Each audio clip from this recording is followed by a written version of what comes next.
에스라입니다. 에스라 709쪽이 되겠습니다. 역대하 뒤에 에스라 1장 1절에서 4절까지 710쪽이 되겠습니다. 10쪽. 역대하 뒤에 에스라가 있습니다. 에스라 1장 1절에서 4절까지 봉독하겠습니다. 바사왕 고레스 원년에 여호와께서 에레미야의 입을 통하여 하신 말씀을 이루게 하시려고 바사왕 고레스의 마음을 감동시키심에 그가 온 나라에 공포도 하고 조소도 내려 이르되 바사왕 고레스는 말하노니 하늘의 하나님 여호와께서 세상 모든 나라를 내게 주셨고 나에게 명령하사 유다 베들레헴의 예루살렘에 성전을 건축하라 하셨나니 이스라엘의 하나님은 참 신이시라. 너희 중에 그의 백성된 자는 다 유다 베들레헴으로 예루살렘으로 올라가서 이스라엘의 하나님 여호와의 성전을 건축하라. 그는 예루살렘에 계신 하나님이시라. 그 남아있는 백성이 어느 곳에 머물러 살든지 그곳 사람들이 마땅히 은과 금과 그 밖에 물건과 짐승으로 도와주고 그 외에도 예루살렘에 세울 하나님의 성전을 위하여 예물을 기쁘게 드릴지니라 하였더라. 아멘. 오늘 봉독한 말씀으로 하나님은 참 신이시라 라고 하는 내용으로 함께 은혜를 받습니다. 지난 월요일이 광복절이었기 때문에 이 광복절에 초점을 두어서 오늘 말씀을 드리고자 합니다. 이 에스라는 아론의 자손이면서 그는 율법사입니다. 그리고 바벨론의 포로에서 해방이 돼서 이스라엘을 돌아오는데 결정적인 개혁의 깃발을 든 이가 바로 에스라입니다. 그래서 그 봉독한 말씀 속에 하나님은 참 신이시라 라고 하는 말이 나오는데 하나님이 참 신이다라고 하는 것은 창조주라고 하는 얘기고 역사의 주관자이면서도 하나님의 주권 속에 모든 것이 이루어진다라고 하는 뜻이 그 속에 담겨져 있습니다. 하나님의 허락 속에 모든 것이 존재하는 것입니다. 우리 이스라엘 역사를 쳐다보면 그 세 번의 해방이 있었습니다. 첫 번째는 모세를 통한 이스라엘의 출애굽 사건입니다. 400년 동안 애굽의 종으로 전락됐던 그들이 모세를 통해서 하나님께서 출애굽, 해방을 시키게 되는 겁니다. 두 번째는 바벨론 포로입니다. BC 586년에 바벨론의 멸망을 당했던 이스라엘 민족. 70년이 지나서 고레스 왕을 통해서 해방을 받게 되는 겁니다. 이사야 선지자는 44장 28절에 고레스에 대하여는 이르기를 내 목자라 그가 나의 모든 기쁨을 성취하리라 하며 예루살렘에 대하여는 이르기를 중건되리라 하며 성전에 대하여는 내 기초가 놓여지리라 하는 자니라. 이사야 선지자는 고레스 왕이 나기 전에 150년 전에 예언한 것입니다. 근데 그 예언 속에 고레스가 이스라엘 민족을 해방시키고 성전을 건축하리라 라고 하는 150년 된 예언이 성취가 되는 거죠.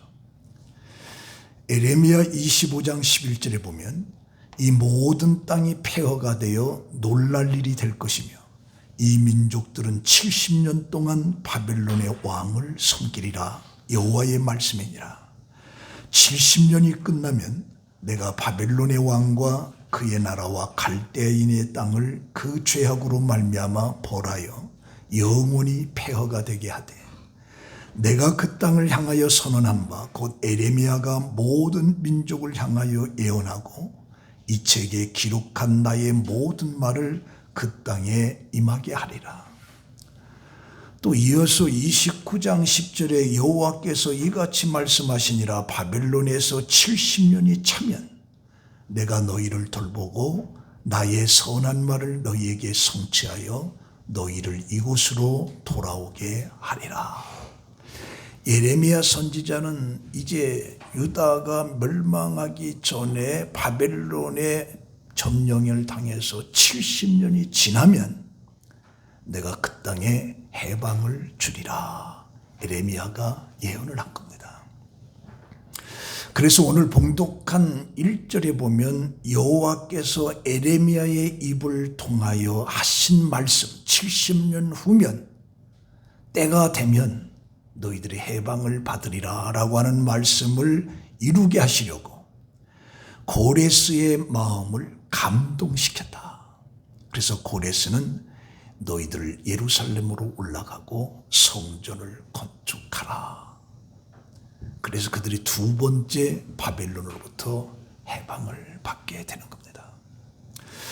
세 번째는 2000년 기간 동안 나라가 없다가 1948년도 영국을 주체로 통해서 독립선언서가 이루어지게 됩니다. 그래서 독립을 얻게 되는 놀라운 역사가.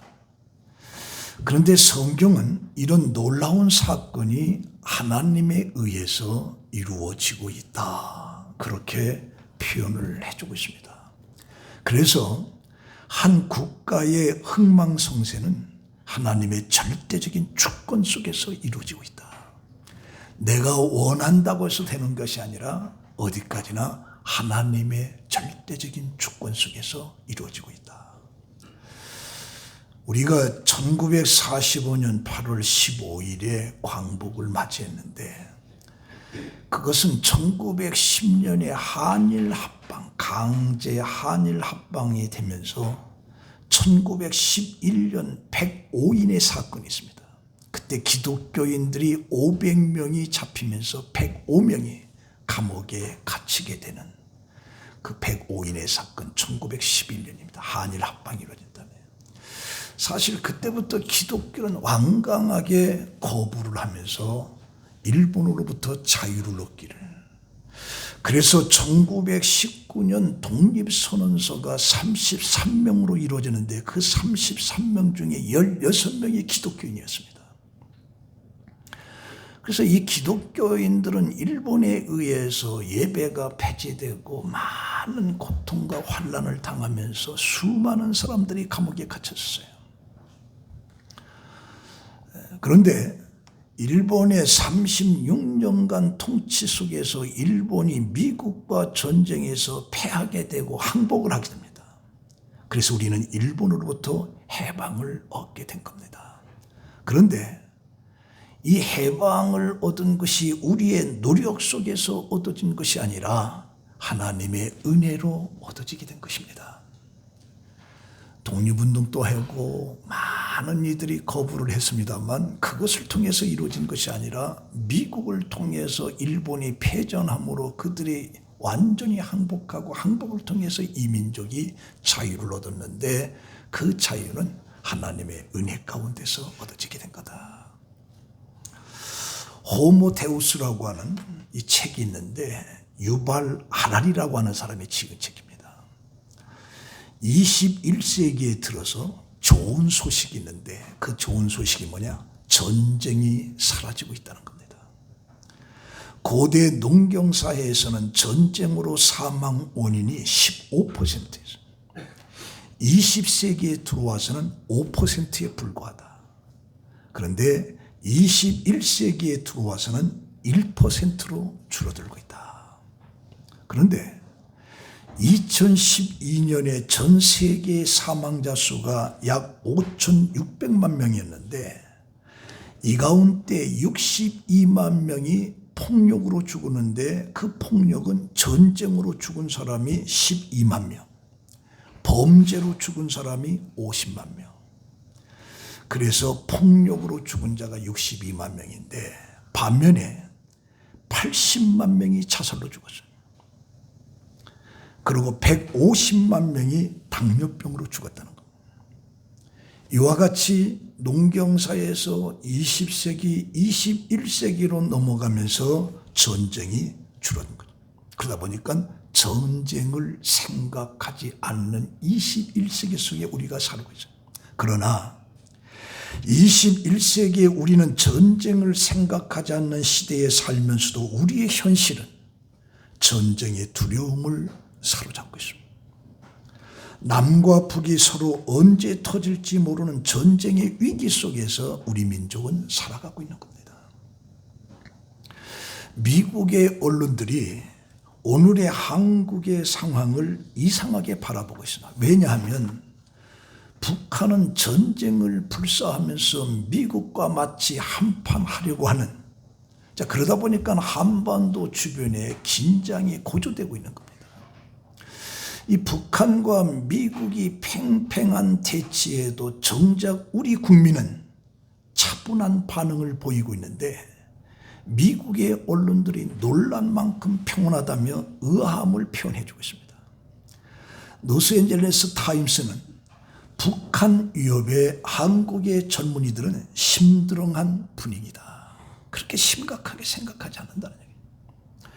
월스트리트 저널은 한국 투자자들에게 북한 리스크가 오히려 매수 기회로 인식되고 있다. 그래서 북한이 어쩌다 폭탄을 터뜨리면 집값이 떨어져 나가면 그때 매수할 기회다, 이걸 생각하고 있는 것이 우리 한국 사람이다. 북한의 미사일 시험 발사 때 일본은 운행하던 지하철까지 다 멈췄어요. 그리고 시민들을 대피하라고 그랬습니다. 미국의 하와이주는 북의 미사일 공격에 대비한 주민 대피 훈련을 매달 한 번씩 하기로 했습니다. 그런데 우리는 정작 북한에 가장 근접해 있으면서도 지난 정부의 잘못 판단하는 안이한 생각과 사회에 만연된 불감증으로 남의 일 대하듯이 하고, 단장에 전쟁이 날 듯한 호갑들 하는 것을 피하지만, 그러나 북한의 도발에 대한 경계감을 최고의 수준 우리가 높여놔야 됩니다. 지금 세계는 코로나로 홍역을 치르고 있습니다만, 그러다 보니까 나라마다 빗장을 걸어 잠그고 있고 이런 상태 속에 소련은 우크라이나를 침략하게 된 거죠. 그래서 이 전쟁은 세계에 공포를 몰아넣으면서 가스와 곡물로 세계를 위협하고 있습니다. 그래서 유럽은 올 겨울을 어떻게 지낼까지인가 심각한 문제인 거죠. 그리고 중국은 대만을 위협하고 있습니다.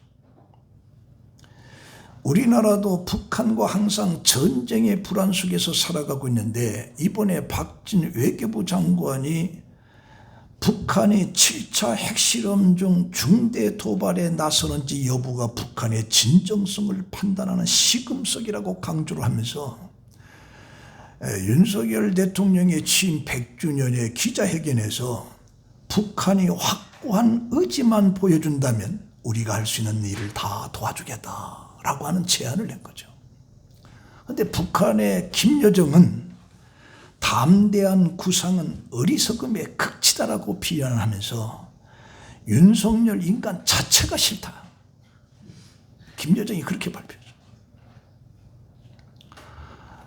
그리고 중국은 우리에게 산불이란을 지키라고 문재인 정권에서 이걸 합의를 했다는 얘기죠. 이게 중국의 입장이에요. 그 산불이라고 하는 건 뭐냐, 사드 산불을 말하는데 사드 추가를 배치하지 않겠다, 미국 미사일 방어 체제에 불참하겠다, 한미일 삼각 군사 동맹을 불가하겠다, 이게 산불이에요. 이걸 하지 않겠다라고 합의를 했다는. 이란이라고 하는 것은 배치된 사드 운용에 제한을 하겠다, 이게 이란이에요. 이런 상황 속에 우린 여기저기 폭발 직전의 화약고의 상황 속에서 살아가고 있는 거죠. 몇 년 전에 미국에는 내 친구에게 카톡이 왔습니다. 이 목사, 빨리 미국에 와야 되잖아, 한국에 전쟁이 난다고 하는데. 그래서 제가 10년 더 살겠다고 미국에 가면 뭐냐, 여기서 살다가 죽어야지. 그랬더니 그 친구가 노병으로 한국을 지키게 해. 그렇게 답해요. 지금 이 땅이 이렇게 심각한 그런 전쟁의 위기 속에 있는, 그러나 우리는 전혀 실감하지 못하고 너무 평온한 것입니다. 사실 전쟁의 위험이 있다고 하면 부동산 값이 내려가야 되는데 어떻게 된 것인지 올라가고 있어요. 우리 민족이 너무 안이한 것 같아요. 자, 그러면 이런 상황 속에 우리 기독교인들은 어떠한 자세를 가져야 되느냐? 첫 번째로 나라를 사랑하는 마음을 가져야 된다.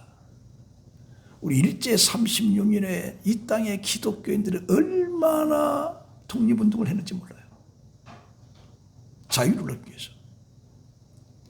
그래서 우리 기독교인들의 자세라고 하는 것은 나라를 사랑하는 마음이 있어요. 나라를. 구약 속에 모세는 출애굽기 33장 31절에 모세가 여호와께로 다시 나아가 여짜오되 슬프도소이다.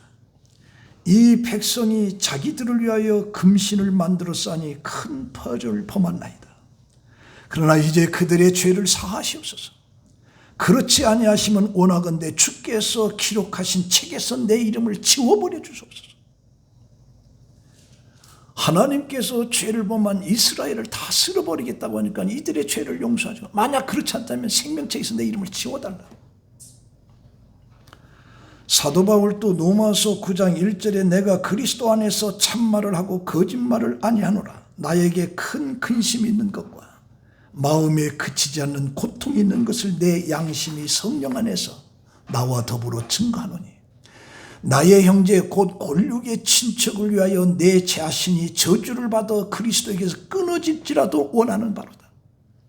내 민족을 위해서는 내가 저주를 받아 끊어질지라도 원한다.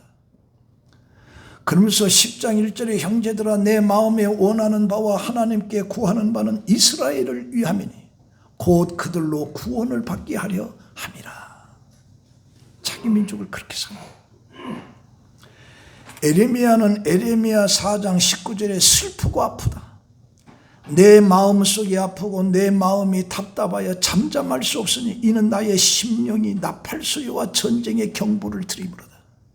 바벨론의 침략을 예측하는 마음이 너무 아프다. 슬프다.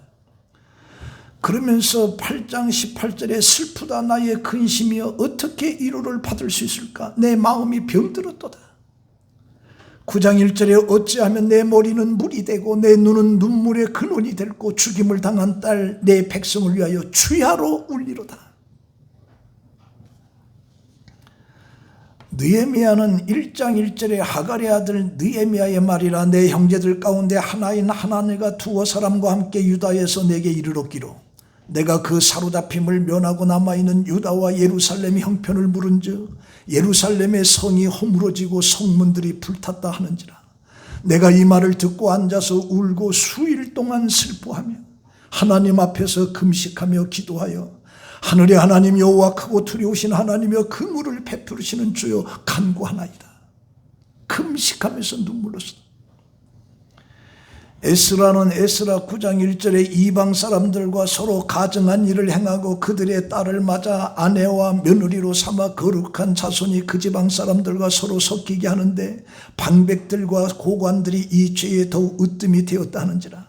내가 이 일을 듣고 속옷과 겉옷을 찢고 머리털과 수염을 뜯으며 기가 막혀 앉으니 에스라에 모여오자 에스라는 하나님께 저녁 제사를 드리면서 근심 중에 일어나서 속옷과 겉옷을 찢은 채 무릎을 꿇고 나의 하나님 여호와여 하나님을 향하여 손을 들고 회개를 기도하나이다. 그래서 이 성경에 나타난 위대한 믿음의 사람들은 자기 민족을 이렇게 사랑했습니다. 그러면 오늘 우리 한국의 기독교인들이 가장 중요한 것이 뭐냐? 나라를 사랑하는 겁니다. 나라를 사랑. 우리는 이렇게 거창하게 하지는 못해도 우리 마음속에 나라를 사랑하는 마음이 있어야 돼요. 그리고 두 번째는 우리 기독교인들이 어떤 자세를 가르게 되냐? 말씀대로 사는 삶이에요. 한국교회 오늘의 이 비극은 뭐냐? 말씀대로 살지 못하게. 말씀은 있는데 말씀대로 살지 못하게.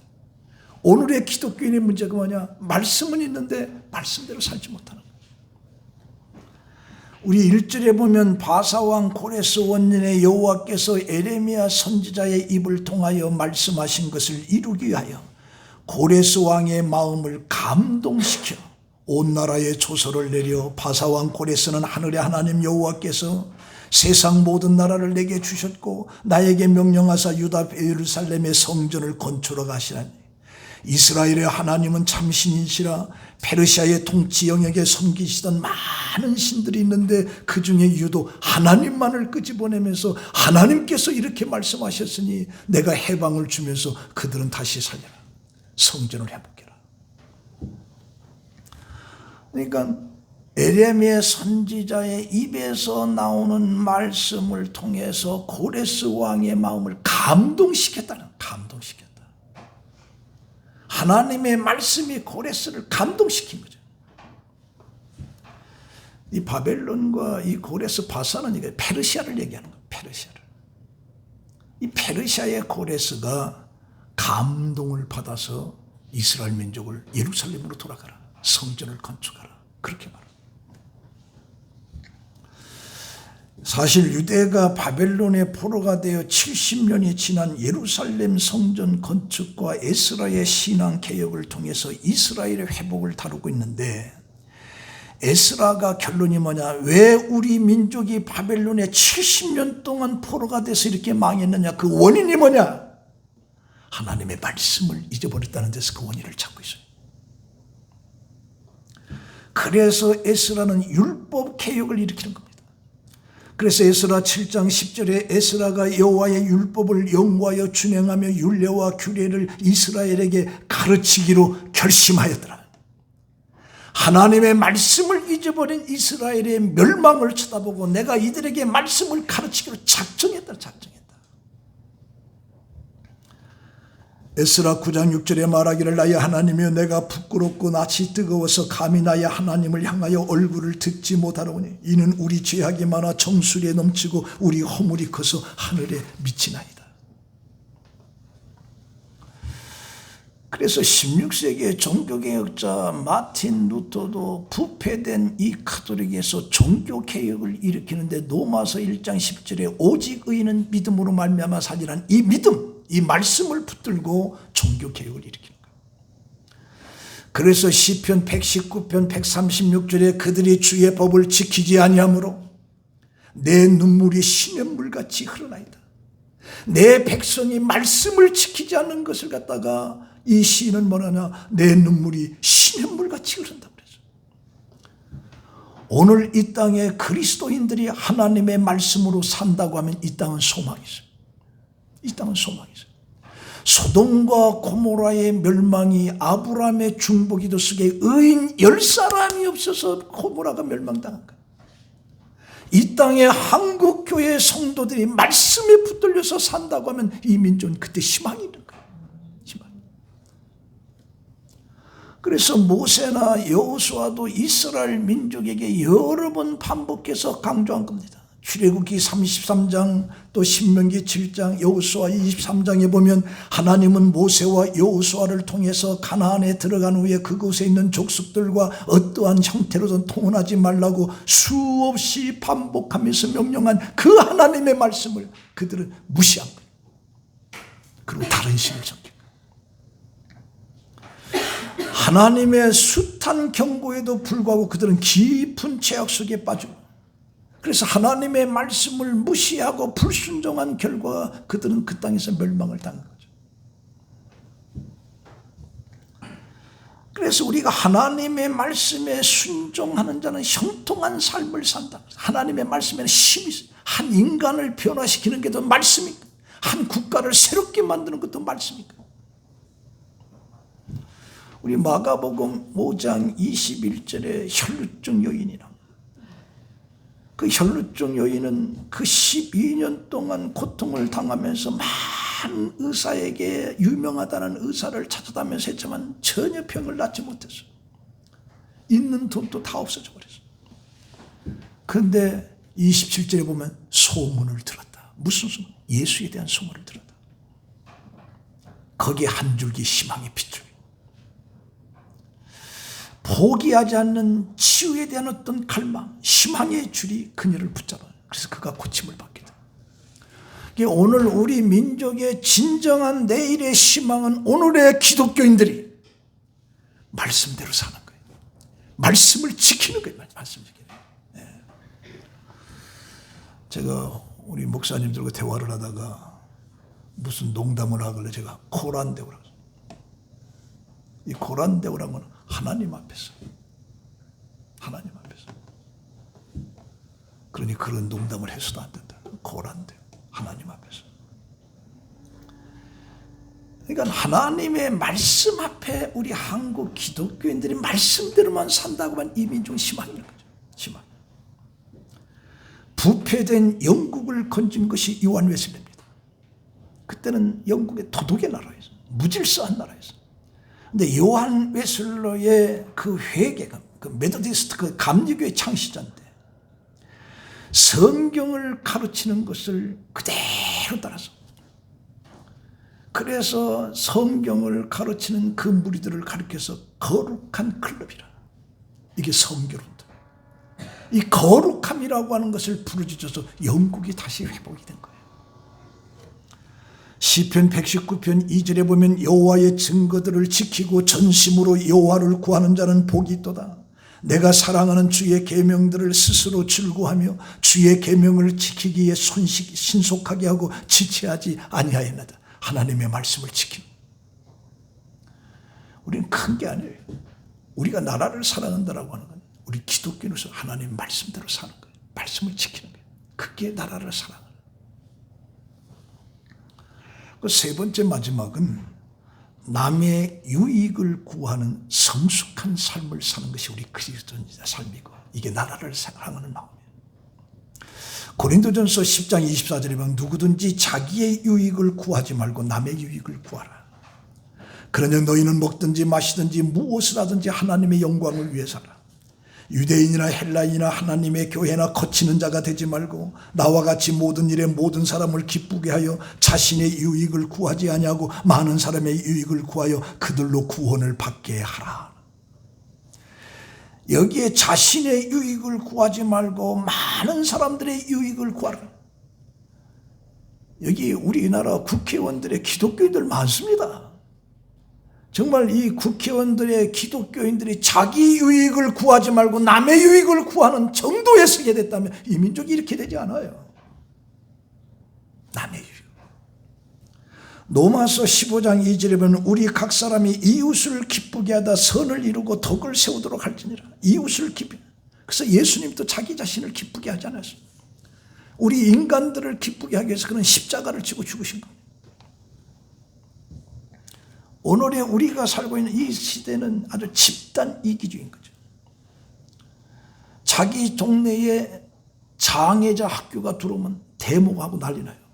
왜? 아파트 값이 떨어진더라. 강서구 가양동에 장례식장을 만든다고 하니까 그 주민들이 난리가 났어요. 왜 그러냐, 여기 화장터가 생기고 응급자 사이렌이 왔다가 시끄럽다 그래요. 집값 떨어진다. 다른 지역은 괜찮다. 우리 지역만 하지, 우리 지역만. 집단 이기죠.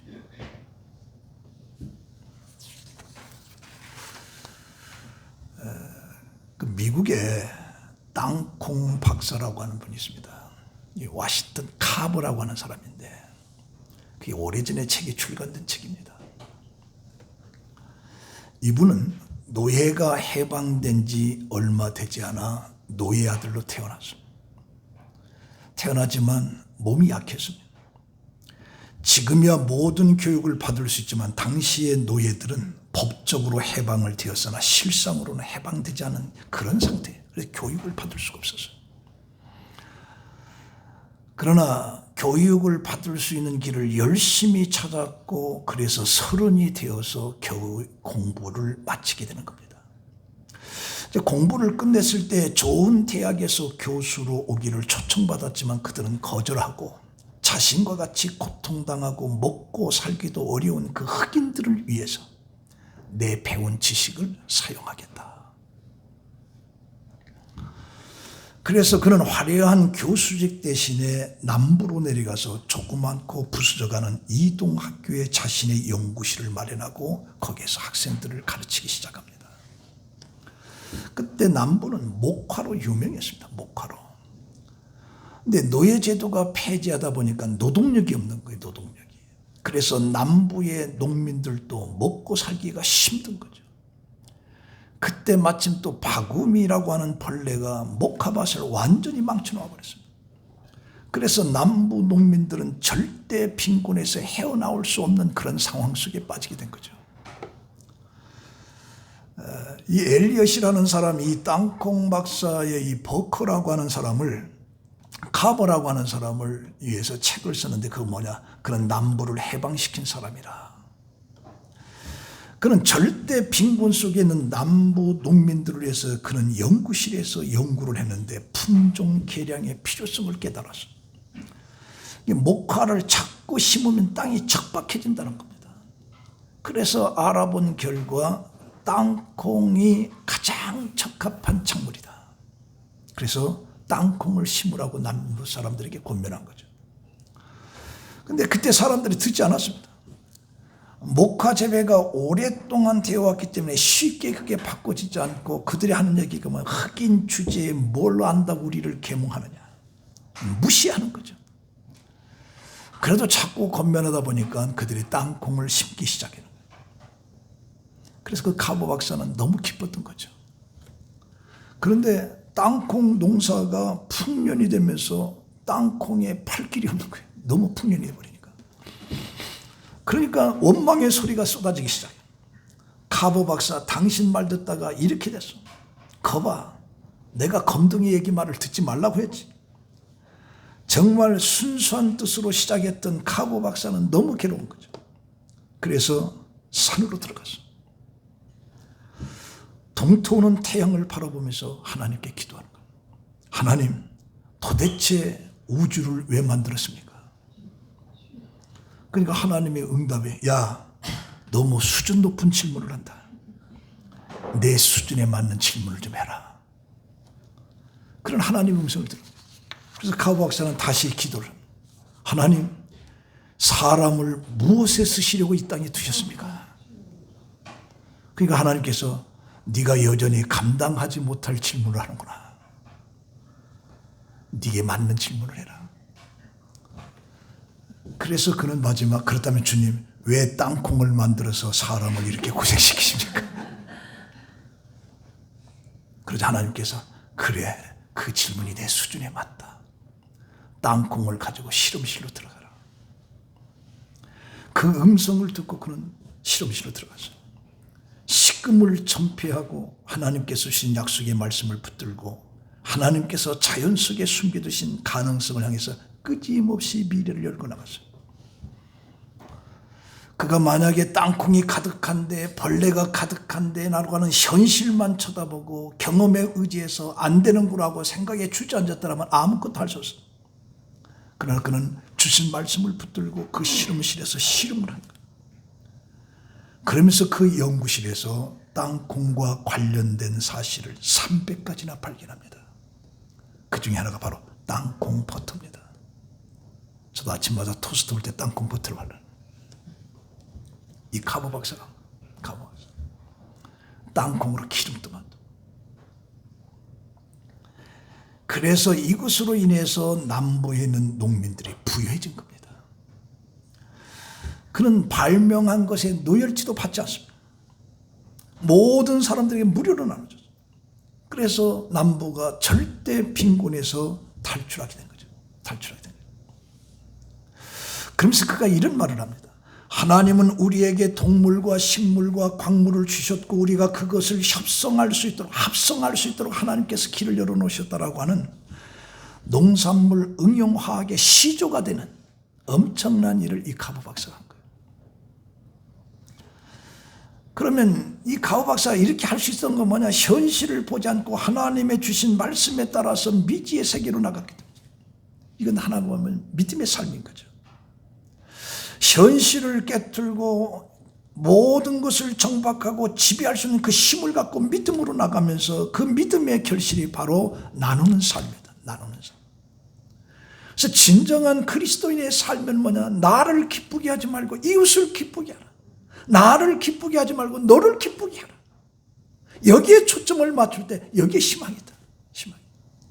이게 우리 기독교인들이 해야 할 일이에요. 이게 나라를 사랑하는 나라를. 자, 이 말씀의 결론입니다. 이 나라에 대한 장래는 하나님의 절대적인 주권이 있습니다. 하나님의 절대적인 주권이에요. 하나님은 참 하나님이시라. 그래서 우리 애국가에도 저는 기분이 나쁜데 옛날에는 하나님이 보호하자, 지금 뭐 하느님이 보호하자. 그래서 난 지금 애국가 볼 때 하나님이라고 해요. 하나님이 보호하자, 우리나라만서. 그래서 우리가 나라를 사랑하는 마음이 뭐냐? 내가 기독교인으로서의 하나님의 말씀을 하나하나 지키는 거예요. 그리고 그 말씀의 지킴이 뭐냐? 강자가 약자를, 내가 내 유익을 굳잡고 남의 유익을, 내 기쁨보다는 너의 기쁨을 추구하는, 이게 바로 나라를 사랑하는 것이고, 이게 우리 기독교인으로서의 살아가야 될 그런 자세라고 하는 걸 알고, 여러분들은 나라를 사랑하는 마음으로 그렇게 세상을 살아가는 여러분들이 되시기를 예수의 이름으로 축원합니다. 기도하겠습니다. 하나님 감사합니다. 이제 8.15의 광복을 생각하면서 오늘의 우리의 현 주소를 쳐다볼 때 우리 믿는 사람으로서 그리스도인으로서의 나라를 사랑하는 것이 무엇일지, 우리 지극히 내가 있는 그곳에 하나님의 말씀을 지키며 사는 것이고, 내 유익보다는 이웃의 유익을 위해서, 내 기쁨보다는 너의 기쁨을 위해서 우리가 행동하면서 살아가는 우리 모두가 되게 하여 주시옵소서. 예수님의 이름으로 기도합니다. 아멘.